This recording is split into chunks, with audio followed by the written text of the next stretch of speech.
Welcome छात्रों, आपका स्वागत है दीक्षांत एडुटेक में दूसरे पार्ट 2 के पार्ट 2 मीरा के पद। मीरा के पद जो क्लास 10 कक्षा 10वीं के पाठ्यक्रम में पार्ट 2 में स्थित है। पार्ट 2 में मीरा के पद का प्रथम भाग मैंने आप लोगों को दिया था। आशा करते हैं कि वो पाठ बेहद अच्छा लगा होगा, समझ में भी आया होगा। इस बार मीरा के पार्ट 2 का पार्ट 2 अर्थात उनके दूसरे पद की व्याख्या हम इस पाठ में करने वाले हैं। इस पाठ में दूसरे पद की व्याख्या, जो पहले पद में मीरा ने भक्त वात्सल्य बताया था श्री कृष्ण को, और भक्त वात्सल्य बताते हुए उन्हें उदाहरण देकर के उनसे कही थी, विनती की थी कि आप जिस प्रकार से द्रौपदी का चिर वस्त्र हरण होते समय वस्त्र को बढ़ा करके उनकी रक्षा की, जिस प्रकार से आपने गजराज को बचाया, जिस प्रकार से हिरण्यकश्यप का वध कर प्रहलाद के भक्ति को दर्शाया, ठीक उसी प्रकार हे प्रभु आपकी दासी मीरा, इसके भी दुख और संतापों का आप हरण करें। आइए अब दूसरे पद को पढ़ते हैं। दूसरे पद से पहले हम मीरा के बारे में कुछ बातें समझ लेते हैं। पति की मृत्यु के बाद वह अपने भौतिक जीवन से निराश होकर अपना घर त्याग कर वृंदावन चली गई। कहाँ चली गई? वृंदावन चली गई। पति की मृत्यु के बाद यह अपने भौतिक जीवन से निराश होकर अपना घर त्याग कर वृंदावन चली गई तथा वहां गिरिधर क्यों कहा जाता है? गिरिधर का अर्थ होता है गिरी को धारण करने वाला, अर्थात गिरी को उन्होंने धारण किया था। गिरी को धारण जब गोकुल में इंद्र द्वारा बरसात और तरह तरह से प्रताड़ित किए जा रहे थे गोकुलवासियों को, उस समय गोवर्धन पर्वत को अपने कानी उंगली पर उठाए थे श्री कृष्ण, और तब से उनका नाम गिरी को धारण करने वाला गिरधर बना। उस गिरधर गोपाल श्री कृष्ण के प्रति समर्पित हो गई। इन पर योगियों संतों, जब वह वृंदावन को गई हैं तब इन पर योगियों संतों और वैष्णव भक्तों का सम्मिलित प्रभाव पड़ा।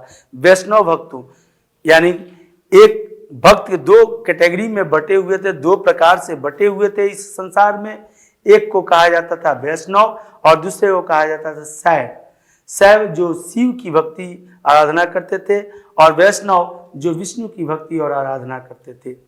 तो उनका संगति वैष्णव भक्तों से हुई और उनके सम्मिलित प्रभाव पड़ा, यानी कि संतों से मुलाकात हुई, योगियों से मुलाकात हुई, और वहां पर मीरा को एक ऐसे संत मिले जिनकी वह आराध्य बन गई, जिनकी शिष्या बन गई।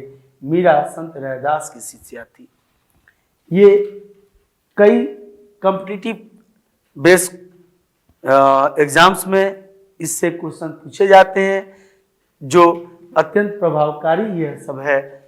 इसीलिए मैंने आप लोगों के लिए स्पेशल मटेरियल के रूप में एक अच्छे प्रावधान के अंतर्गत मैंने इन सब चीज़ों को सामने रखा, ताकि यह छोटे छोटे multiple choice question, objective level question में पूछे जाते हैं, कई प्रतियोगी परीक्षाओं में पूछे जा चुके हैं और आगे भी पूछे जा सकते हैं। अतः आपके ध्यान में रहेगा तो यह कहीं ना कहीं काम करते रहेगा। यह मीरा किसकी शिष्या थी? तो संत रैदास की। संत रैदास जिन्हें रविदास के नाम से भी जाना जाता है। इनके पदों में राजस्थानी, ब्रज और गुजराती के साथ पंजाबी, खड़ी बोली और पूर्वी के प्रयोग भी मिलते हैं।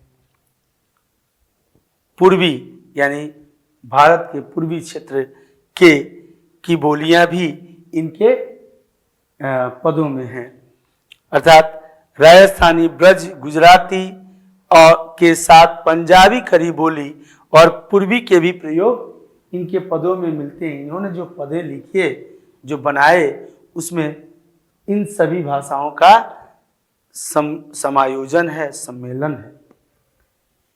मीरा ऐसी कवित्री बनी जो मध्यकालीन भक्ति यानी मध्य युग में, मध्यकाल में, भारत के इतिहास के मध्यकालीन युग की जो धार्मिक कवि थे, भक्ति आंदोलन की जो कवि थे, वह भक्ति आंदोलन की कवि में मीरा किस काल की कवित्री थी? तो भक्ति काल की कवित्री थी, मध्यकालीन भक्ति काल की कवित्री थी। आध्यात्मिक कवित्री थी। आध्यात्मिक अर्थात इनका जुड़ाव अध्यात्म से था। इनकी भक्ति दैन्य और माधुर्य भाव की है। दैन्य और माधुर्य भाव, दैन्य का अर्थ होता है दीन, दुखी। जिस तरह से पहले पद में हमने जो पढ़ा कि वह दीन थी, दुखी होकर के, और अपने कष्ट और संतापों को हरने के लिए भक्त वात्सल्य बताते हुए श्री कृष्ण के सामने आराधना करती है कि जिस प्रकार उन्होंने सबके कष्टों को हरा। और कुछ उदाहरण भी प्रस्तुत करती हैं। यूं तो ईश्वर के इतने उदाहरण हैं संसार में, संसार छोटा पड़ जाएगा, क्योंकि संसार के निर्माता स्वयं ईश्वर ही है। उनके उदाहरणों की कमी नहीं है। वह तो प्रतिदिन अपने भक्तों पर अपना वात्सल्य, अपना प्रेम, अपना आशीर्वाद प्रदान करते ही रहते हैं। लेकिन मीरा कुछ उसमें से चुनिंदे ऐसे उदाहरण भी प्रस्तुत की थी। अतः यह आध्यात्मिक कवि थी। इनकी व्यक्ति धन्य थी। धन्य अर्थात दीन दुखियों को सुरक्षा प्रदान करने वाली थी। और उसी के अंतर्गत उन्होंने उदाहरण स्वरूप कहा कि उदाहरण देते हुए कि मैं भी आपकी दासी हूँ, मेरे भी कष्ट हैं, पीड़ा हैं, हे ईश्वर, वैसे ही जैसे आप सबके कष्ट पीड़ा को हरे, हमारे भी पीड़ा को हरो। और दूसरे पद में मीरा का माधुर्य भाव झलकता है। जो अभी हम लोग पद की व्याख्या करेंगे उसमें मीरा के पद में माधुर्य भाव झलकता है, जिसमें वह श्री कृष्ण को अपना प्यार मानती है, अपना प्रेम मानती है, अपना सब कुछ सर्वस्व उन्हें न्यौछावर करके अपने पति रूप में स्वीकार करना चाहती है। वह माधुर्य भाव है। इनकी रचनाओं में इनके आराध्य श्री कृष्ण कहीं निर्गुण माने जिसके गुणों में कोई विकार न हो, निराकार अर्थात इनका कोई आकार न हो, तो कहीं सगुण, कहीं सभी सर्वगुण संपन्न दिखाई देते हैं। सगुण साकार अर्थात साकार, यानी कि कहीं इनके पदों में निर्गुण है, निराकार है, जो किसी भी गुण को धारण नहीं करते हुए दिखते हैं और कोई आकार नहीं है। तो कहीं सगुण दिखाई देते हैं और साकार दिखाई, जहां कहीं इनका आकार है और कहीं यह सगुण है, सर्वगुण संपन्न है। गोपी बल्लभ गोपाल और कहीं निर्मोही परदेसी योगी के रूप में, कहीं यह गोपी बल्लभ गोपियों को जो वल्लभ अर्थात जो प्रेम प्रदान करते थे, और कहीं निर्मोही परदेसी योगी के रूप में, और कहीं कृष्ण निर्मोही जिनको कोई मोह नहीं हो और परदेसी हो, वैसे रूप में संकल्पित किए गए हैं। अर्थात मीरा कहीं कृष्ण को सगुण और कहीं कृष्ण को निर्गुण मानती है, अर्थात कहीं उनके कोई गुण नहीं है और कहीं सर्वगुण संपन्न है। पहले पद में वह निराकार है ऐसा मीरा द्वारा कहा जा रहा है, जबकि दूसरे पद में उनको एक आकार प्रस्तुत करती है, एक साकार बनाती है उन्हें, और उन्हें सजाती भी है, संवारती भी है अपने शब्द अलंकारों से। इन तथ्यों को याद करने योग्य है और याद करना ही चाहिए, क्योंकि यह कई प्रतियोगी परीक्षाओं में पूछा जा चुका है और निसंदेह आगे भी पूछा जाएगा। यह समझिए कि वो हॉट पॉइंट्स हैं मीरा के पद से, मीरा के जीवन से, जो मीरा के बारे में कई प्रतियोगी, कई कॉम्पिटिटिव एग्जाम्स में पूछे गए हैं। और उच्च स्तर पे जो एजुकेशन लिया जाता है हिंदी साहित्य के अंतर्गत, उसमें तो इन सभी चीज़ों का विस्तारित वर्णन मिलता है, पढ़ना होता है और यह जरूरी भी है। अतः इसे आप लोग याद कर लेंगे ताकि किसी प्रतियोगी एग्जाम में, परीक्षा में पूछा जाए तो उसको आसानी से हम जवाब दे सकें। आइए अब व्याख्या पर चलते हैं। मीरा का दूसरा पद, जिसमें मीरा कहती है कि श्याम, श्याम किसको? कृष्ण को। कृष्ण के तो अनेकों नाम हैं, गिरधर, गोपाल, गोपी बल्लभ, है ना, नारायण, ऐसे बहुत सारे नाम हैं, देवकी नंदन, यशोदा नंदन।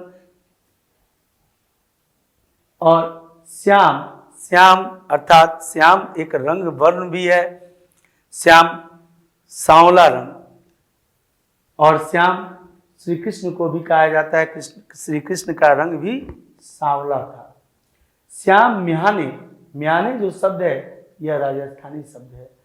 श्याम मिहाने चाकर राखो जी, यह पूर्णतः यह वाक्य राजस्थानी भाषा को दर्शा रहा है। श्याम म्याने चाकर राखो जी, श्याम अर्थात श्री कृष्ण, म्याने का अर्थ होता है मुझे, चाकर अर्थात नौकर, राखो मतलब रख लो। यानी पहली पंक्ति में मीरा कहती है कि श्याम मुझे चाकर रख लो। चाकर का अर्थ होता है नौकर। हे श्याम मुझे अपना दासी बना लीजिए। कहती है हे श्याम मुझे अपना दासी बना लो, अपना चाकर रख लो, अपनी नौकर बना लो। क्यों भाई? श्याम क्यों नौकर बनाए मीरा को? कोई तो इसकी बात होनी चाहिए। तो अगले पंक्ति में मीरा उन बातों को भी रखती है कि आखिर क्यों बना लो। कहती है गिरधारी लाला म्याने चाकर राखो जी। गिरधारी लाला, गिरधारी गिरी को धारण करने वाला, मुझे चाकर रख लो जी। बार बार विनती करती है, बार बार उन्होंने विनय करती है कि हे प्रभु, हे ईश्वर, हे श्याम, हे गिरधारी लाला, मुझे अपनी सेविका रख लो, मुझे सेवा करने दो, मैं आपकी सेवा करना चाहती हूँ, अतः मुझे अपने यहाँ चाकर रख लो। चाकर रहेंगी तो क्या क्या करेंगी? मीरा यह भी बात सभी कहती है। देखिए किसी भी डिपार्टमेंट में, कहीं भी किसी भी संस्था में कोई जाते हैं अगर नौकरी करने के लिए, तो उनको नौकर तभी रखा जाता है जब वहाँ के कार्यों को वो कर सकते हैं। तो उनसे यहाँ पर मीरा कहती है श्री कृष्ण से कि आप चाकर मुझे रखिए और मैं क्या क्या कर सकती हूँ यह भी बता रही है मीरा। यहाँ पर श्री कृष्ण को साकार अर्थात एक निश्चित आकार दे रही है, एक मालिक कह रही है और अपने आप को सेविका बना रही है। इन्हें सगुण कह रही है, सर्वगुण संपन्न कह रही है। यहाँ पर कहती है कि चाकर रहस्यु, चाकर अर्थात नौकर रहूंगी, रहस्यु मतलब रहूंगी, चाकर रहस्यु बाग लगास्यु, चाकर रहस्यु बाग लगास्यु, नित्य उठ दर्शन पास्यु, रहस्यु लगास्यु पास्यु, इसका अर्थ है रहूंगी, लगाऊंगी, पाऊंगी। यह राजस्थानी भाषा है, राजस्थानी भाषा से लिया गया शब्द है। तो चाकर रहूंगी, चाकर रहूंगी तो क्या करूंगी? बाग लगाऊंगी। और नित्य, नित्य माने प्रतिदिन, नित्य उठ दर्शन, दर्शन मतलब दर्शन का अर्थ होता है दर्शन, दर्शन यह ब्रज भाषा का शब्द है दर्शन। इस तरह से ही दर्शन लिखा जाता है, जबकि शुद्ध हिंदी दर्शन द तलावे स ऊपर आधा र और न, दर्शन। हम जानते हैं छात्रों कि दो व्यंजनों के बीच जब र का प्रयोग किया जाता है और आधा र होता है तो दूसरे व्यंजन के माथे पड़ जाता है, आप तो जानते हैं। तो इसीलिए दर्शन में इस तरह से आधे र का प्रयोग किया जाता है, जिसको स्वर ने अपना सहयोग प्रदान नहीं किया है तो वह आधा है, और आधा रहने पर वह दूसरे अर्थात दर्शन स और द दोनों के बीच में उसका उपयोग हो रहा है, इसलिए वह उसके माथे पर जा रहा है। चाकर रहस्यू बाग लगास्यू नितूट दर्शन पास्यू बिदरा बनरी कुंज गली में गोविंद लीला गास्यू। और क्या करूंगी? तो हे कृष्ण मुझे चाकर रख लो जी, हे गिरधारी लाला मुझे चाकर रख लो जी, बार बार विनती करती है। ललक है उसमें, इच्छा शक्ति है, और वह इच्छा शक्ति से सेविका बनना चाहती है श्री कृष्ण की, अपने आराध्य की। और कहती क्या है? क्यों चाकर रख लो, क्या चाकर की जरूरत, तो मैं बहुत काम करूंगी। क्या करूंगी भाई?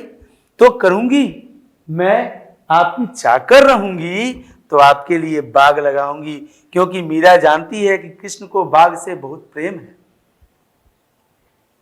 ना। वृंदावन, वृंदा का वन वृंदावन कहा जाता है, वृंदा कहा जाता है तुलसी को, तुलसी के पौधे को वृंदा कहते हैं। तुलसी का एक पर्यायवाची शब्द है वृंदा। हम जानते हैं कि गोकुल में श्री कृष्ण का लालन पालन यशोदा मैया के हाथों हुआ।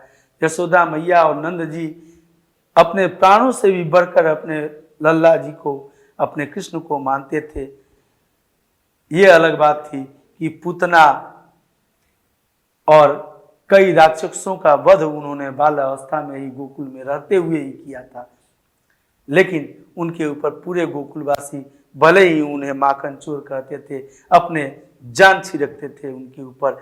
यहाँ तक कि गोपियां तो रास लीला रचती थी, गोपियों के वह घरे फोड़ते थे, गोपियों के कपड़े चुरा लेते थे, गोपियों को कितना परेशान करते थे, फिर भी सारी गोपियां उनके इर्द गिर्द जब बांसुरी बजाते थे तो नृत्य करना शुरू कर देती थी। वह मनमोहन थे, मन को मोहने वाले। और उस श्याम की ये कह रही है मीरा की मुझे चाकर रख लीजिए। और वो वृंदावन क्यों नाम पड़ा? क्योंकि गोकुल में श्री कृष्ण थे और बरसोना राधा का नेटिव प्लेस, जन्म स्थल था। राधा बरसाना में थी और कृष्ण गोकुल में थे। गोकुल और बरसाने के बीच में एक जंगल पड़ता था जिसमें विषधर हुआ करते थे। वह आते जाते लोगों को, गोकुल में तो दही और दूध की नदियां बहती थी, अर्थात वहां पर गोकुल में जितने भी गौ आदि पालन पोषण करने वाले लोग थे, और वहां पर जब गोकुल से बरसौना और बरसाना से गोकुल आने वाले लोगों को विषधरों से दिक्कतें होती थी। तुलसी के पौधे में एक खास बात होती है जिसे हम आज भी अपने आंगन में स्थान देते हैं और पूजते हैं सुबह शाम। वह खास बात यह है कि तुलसी के पत्ते में बहुत सारे गुण पाए जाते हैं। उनके पत्तों के गंध से बहुत सारे विषैले कीड़े, कीट, यहाँ तक कि सर्प भी नहीं आते। अतः उन विषैले चीजों को वहां से हटाने के लिए गोकुल के तरफ से श्री कृष्ण, चूंकि उन्हें भी राधा से मिलने में असुविधा होती थी, और राधा अब बरसाना के तरफ से राधा वृंदा अर्थात तुलसी के पौधे को उस वन में लगाते हुए उस वन को वृंदावन बना दिए थे। और उस वृंदावन में आज तक कृष्ण की लीला की गाथा गुनगुनाई जाती है, गाई जाती है, जिसके कोई नहीं होते। पूरे विश्व भर से वहां लोग आते हैं, और जिनके कोई नहीं होते वो अपने आराध्य श्री कृष्ण में अपनी रमी लगा देते हैं और उन्हें निसंदेह प्राप्त भी करते हैं। उस वृंदावन की कुंज गलियों में गोविंद लीला दासू, गोविंद भी उन्हीं का नाम है, श्याम जी का ही। और कहती है कि मैं आपके लिए बाग लगाऊंगी, और बाग लगाने के बाद से प्रतिदिन उठ करके आपका दर्शन भी पाऊंगी, आपका दर्शन करूंगी मैं। आप महल में रहेंगे, आपके महल के सामने मैं बगिया लगाऊंगी, और उस बगिया को देख करके आप हर्षित होंगे। आप जब सुबह उठेंगे तो मैं आपका दर्शन पाऊंगी। तथा वृंदावन के सरकरी गलियों में, पतली गलियों में घूम घूम के मैं आपकी गाथा गाऊंगी। हे ईश्वर, मुझे सेविका स्वीकार करो, मुझे अपनी सेवा का मौका प्रदान करो। अगले पंक्ति में कहती है, चाकरी में दर्शन पासियों, और मैं जो चाकरी करूंगी उस चाकरी तो मेहनत है, उस मेहनत का मेहनताना भी मुझे चाहिए।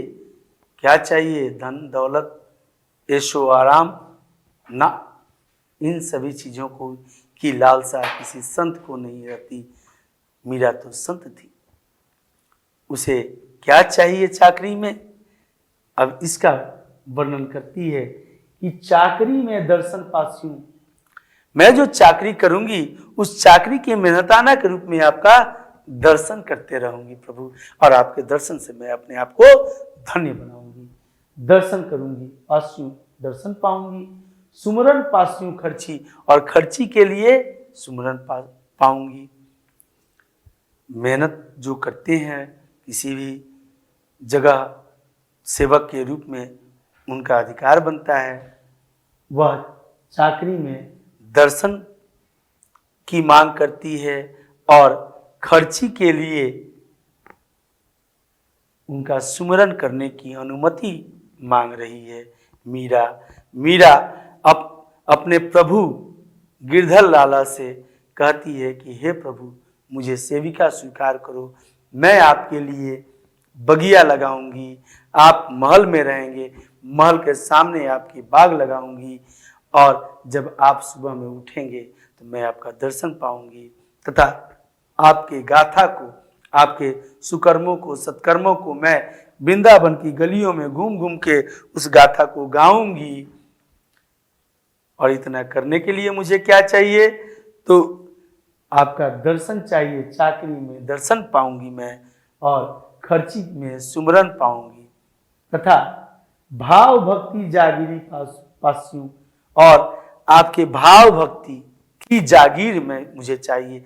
अर्थात मेरा जीवन आप ही को समर्पित हो, मेरे भावना में आप हो, मेरी भक्ति में आप हो, आपके अलावा मेरे जीवन में कुछ और नहीं। मेरा सब कुछ आपका, मैं आप ही में लीन होना चाहती हूँ। मैं आप ही को अपना सर्वस्व मानती हूँ, और सर्वस्व मानते हुए मैं अपना सर्वस्व आपको प्रदान करती हूँ। मुझे हे प्रभु सेवा का मौका दीजिए।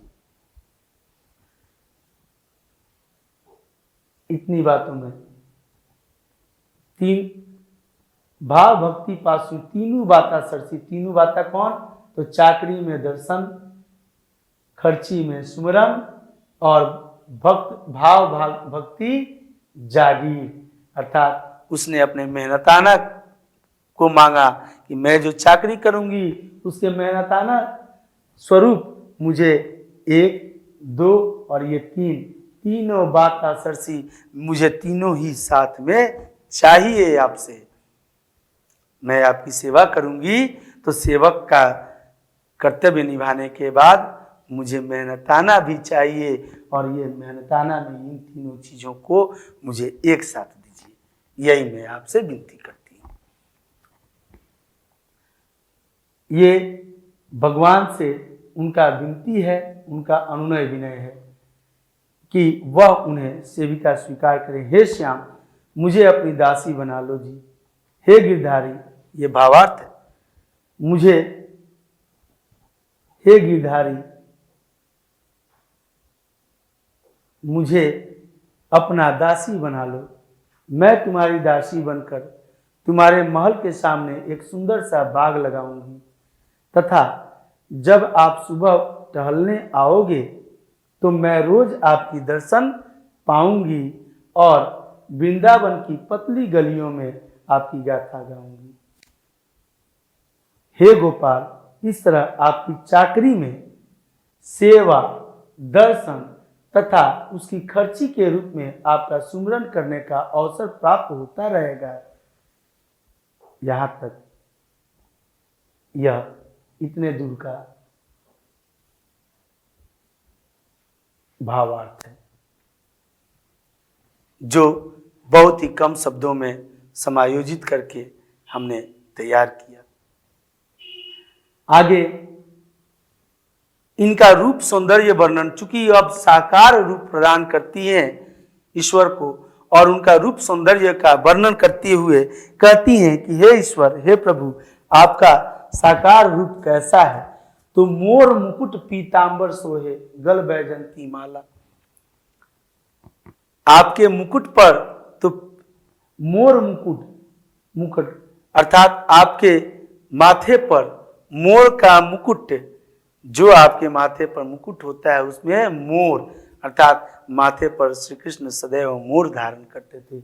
मोर मुकुट पीतांबर सोहे, पीतांबर माने पीला वस्त्र, मोर मुकुट पीतांबर सोहे, आपके माथे पर मोर का मुकुट और वदन पर, शरीर पर पीले वस्त्र तथा गल बैजंती माला, और गले में बैजंती फूलों की माला। सरसी का मतलब सभी, भाव भक्ति माने भावना के साथ भक्ति, सोहे अर्थात शोभता है।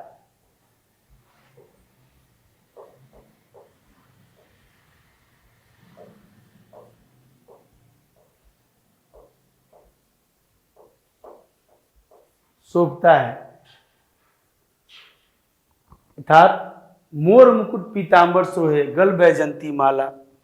मोर मुकुट, आपके मुकुट पर मोर, शरीर पर पीतांबर पीले वस्त्र और गले में बैजंती माला, शोभनीय लगता है। एक तो आप श्याम रंग के, दूसरे में आपके माथे पर मुकुट, मुकुट में मोर पंख, शरीर पर, काया पर पीतांबर पीले वस्त्र तथा उसके बाद बैजंती फूलों का सुगंधित माला, अत्यंत शोभनीय लगता है। आपका रूप सौंदर्य कितना सुंदर है।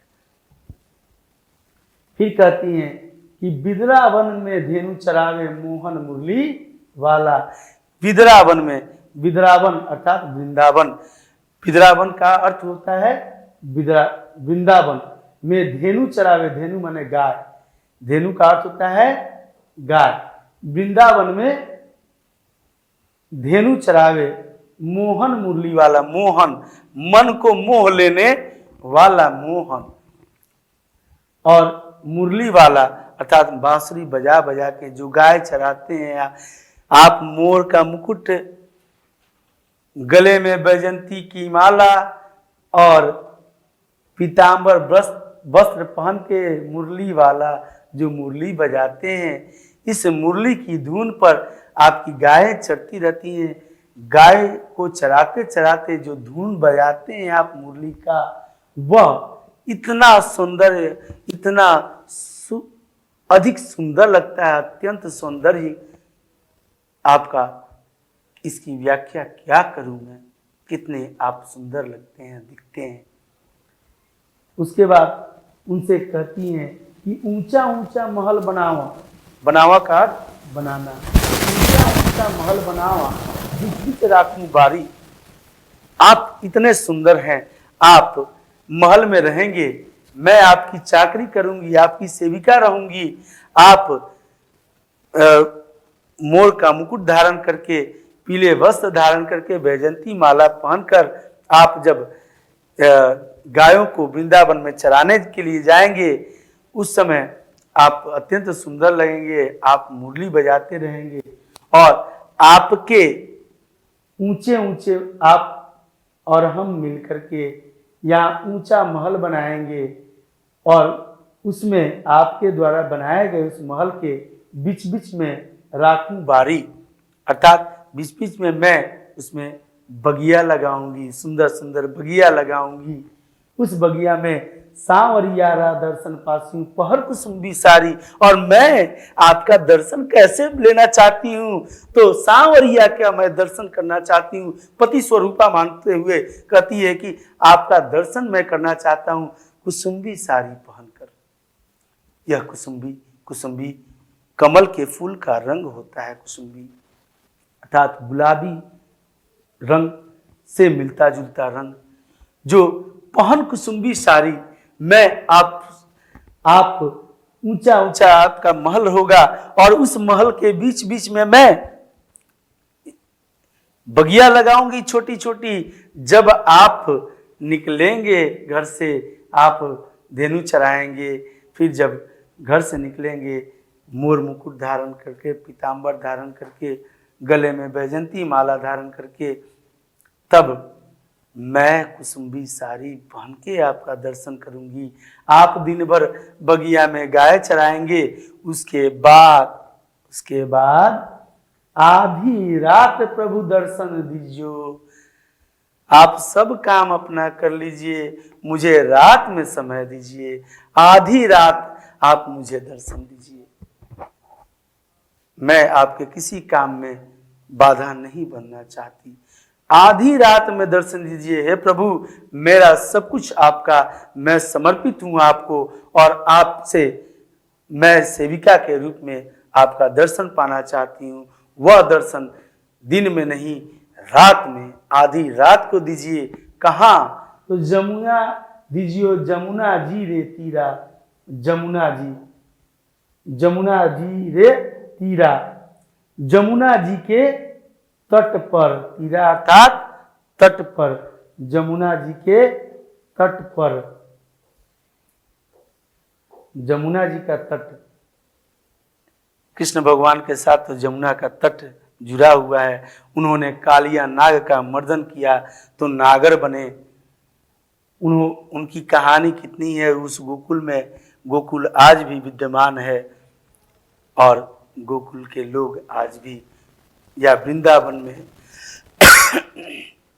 भगवान श्री कृष्ण का गुणगान सिर्फ वृंदावन में ही नहीं बल्कि पूरे विश्व में, क्योंकि विश्व में इस्कॉन एक ऐसा संस्था है जो पूरे विश्व भर में श्री कृष्ण की गुण गाता है।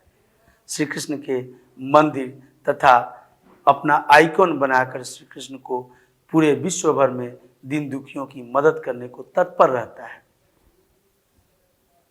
आधी रात प्रभु दर्शन दीजिए, जमुना जी रे तीरा, जमुना जी के तट पर मुझे आधी रात को दर्शन दीजिए। कब? तो आप पहनिए पीतांबर, मैं पहनूं कुसुम्बी साड़ी, और आप मोर मुकुट धारण करके, बैजंती माला को अपने गले में धारण करके, वह स्वरूप जो एक वर का स्वरूप होता है, एक पति का स्वरूप होता है, हे परमेश्वर, आप उस रूप में मुझे जमुना जी के तट पर आधी रात को दर्शन दीजिए। मैं भी कुसुम्बी साड़ी में, उस कमल के फूल के रंग की साड़ी में आऊंगी और आपका दर्शन पाना चाहती हूँ। मीरा रा प्रभु गिरधर नागर, मीरा के तो बस आप ही हैं गिरधर नागर, गिरी को धारण करने वाले, नाग का मर्दन करने वाले आप ही हो मेरे प्रभु।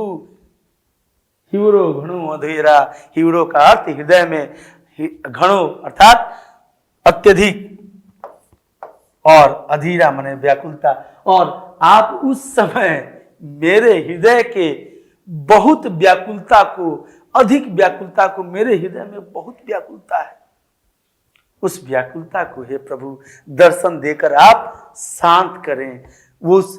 उस दर्शन से, आपके उस स्वरूप के दर्शन से मैं जब कुसुम्बी साड़ी पहन के आपका वरण करूं, उस समय मेरे इन सारे व्याकुलताओं को खत्म करें। हे प्रभु, आप मुझे दर्शन दें। हे प्रभु, आप साकार रूप को प्राप्त कर मुझे आशीष प्रदान करें। मैं आपकी दासी हूं, मुझे दासी स्वीकार करें।